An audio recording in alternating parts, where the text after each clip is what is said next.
Hello, Conroe Church. Let me ask you a question. Are you a patient person? I mean, if someone were to walk up to you and ask you that question, would you say, yeah, I'm a patient person? No, I'm not a patient person. You know, it's probably not a fair question because patience is not one of those things that's just black and white where you're either all patient or you're all not patient. Because there are some things that we tend to be more patient in given our personalities or the way that we were raised, and some things that we tend to be less patient with. But let me ask you this. Going beyond that question of you personally, would you say that our society here in America, our American culture, would you say that we are trending to be a more patient culture or a less patient culture? Well, I can't imagine an argument given that would be pointing in the direction of us being a more patient culture. I mean, think about it. We, over and over and over, we have examples of us being less and less patient. I would say patience is trending downward in our culture. I mean, we eat fast food. Slow traffic drives us crazy. Comedian Brian Regan, he's who I think is the funniest comedian on the planet, has a great bit about Pop-Tarts and how if you have to microwave your Pop-Tart, if you don't have time to toast your Pop-Tart in the morning, but you have to microwave it, you may need to loosen your schedule up a little bit. And then there's this company called Statistic Brain, and it operates on the internet, and it's a research firm, and what they do is they go in and research websites and give data on traffic, and they do some analysis and stuff like that. Statistic Brain says that any person visiting a website for the very first time that they visited that website, they get 8 seconds. And if their attention is not held in 8 seconds, well, then it's all over. They're moving on. So you get 8 seconds worth of look to determine whether that person's going to stay on your website. And I mean, we're a culture that says we embrace multitasking. I mean, of course we're not being more patient. Of course we are less patient. And of course patience is trending downward. And yet, into that whole concept of patience, God speaks. It's one of the fruits of the Spirit. It's the fourth. Love, joy, peace, patience is one of the fruit of God's Spirit. And then there's this passage over in Ephesians that Paul speaks, inspired by God. He speaks to you and I, and it's especially appropriate today in the culture that we're living in and in the isolation that we're having to endure. It's especially appropriate for us. It's over in Ephesians chapter 4 and verse 2. And he says this, be completely humble and gentle. He doesn't say be humble and gentle. He says be completely humble and gentle. And then he says be patient. Bear with each other in love. And that word at the very end, love, that's not a word that's just thrown in there to make it sound good. That's a word that makes the whole concept of patience much, much more difficult.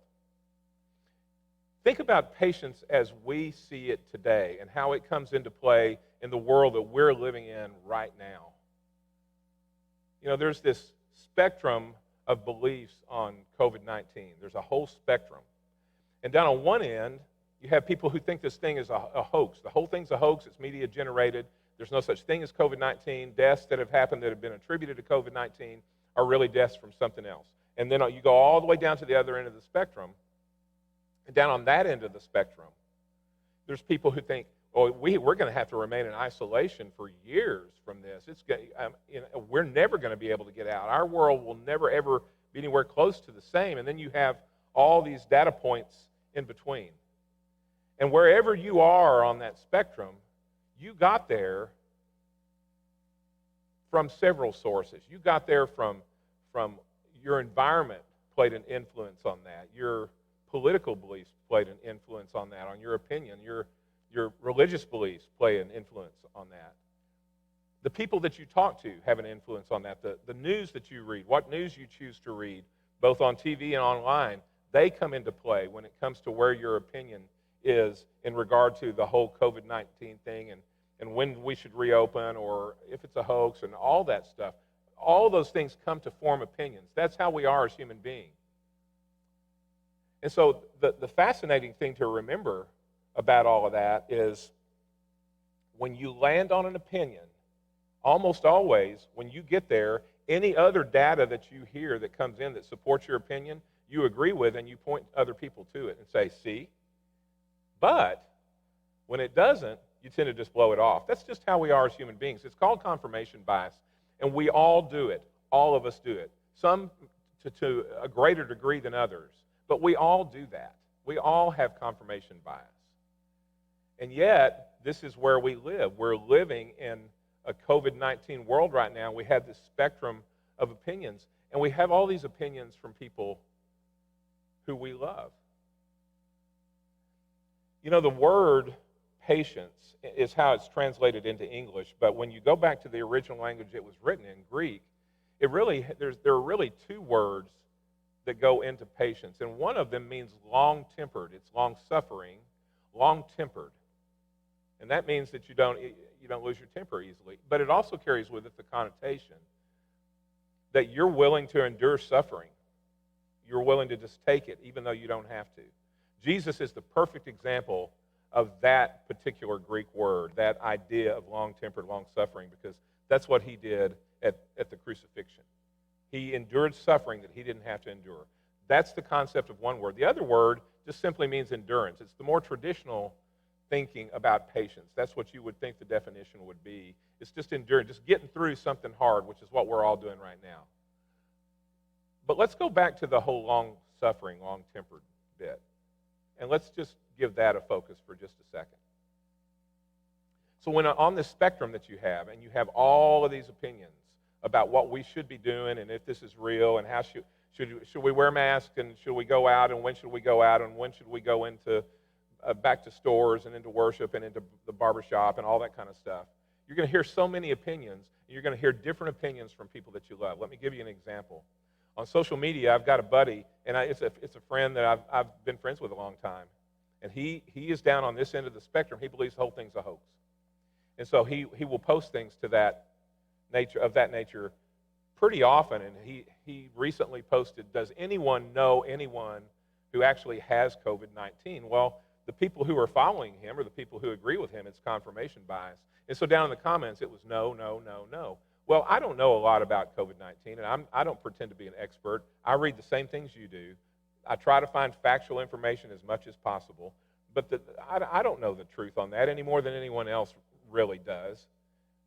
Except, the experts, those people know, but you're trying to find the experts who are not tinged in their opinions in one way or the other, and it's really difficult. Well, so I don't really know, but I'll tell you one thing that I do know. I do believe it is confirmed to be a real thing. It's a real virus. I have two friends that have it right now. I know numerous people who have it. I know of numerous people who have it. A mom of one of the students at the school that my wife works at has COVID-19. She's in ICU right now. Mom of little kids. And here's the thing. I've got two friends that have died from COVID-19. So for someone to come on and say, this isn't a real deal, does anyone know anyone who actually has it? I was about this close to just writing a post blowing him out of the water. It was so offensive to me. It was just so offensive. See, it's easy to be patient with people when they offend you accidentally. When they say something and you know they weren't trying to hurt you, but they did. You can bear with them. You can be long-suffering with them. It's easy to do that. But when someone really offends you, when they're just saying things that are just outright offensive, then that whole long-suffering thing takes a whole different turn, doesn't it? Then it becomes really difficult. And I wanted to blow him out of the water, and so I sat on that for several hours and said, okay, I don't post much on social media. I do the prayer walk that I'm doing right now, that I've been doing for the last month or so. But besides that, I don't tend to post on social media much, but I was about ready to post and just blow this guy out of the water. I was going to put it in the comments. After several hours, I thought, I'm not going to change his mind. I don't think what I say will reflect well on Christ. I'm not going to do it. So I didn't. And now I'm really glad that I didn't, because here's the deal. I'm called in being patient. I'm called to be long-suffering. I'm called to still love that guy. And I do love that guy. But if I'd posted what I wanted to post, I don't know how love would have worked between us, because he would have surely responded to me. I don't think it would have been repentant. I think he would have come with both barrels at me, and it just escalates like you see happen over and over and over and over.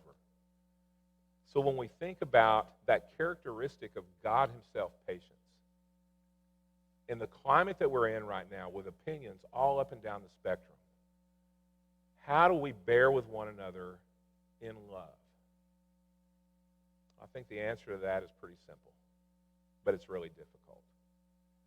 Jesus was willing to bear with us, even when our sin was so offensive to him and God. And it still is on a daily basis. And yet Jesus bears with us. He bears with us. And you know, church, one day we're going to all be back together.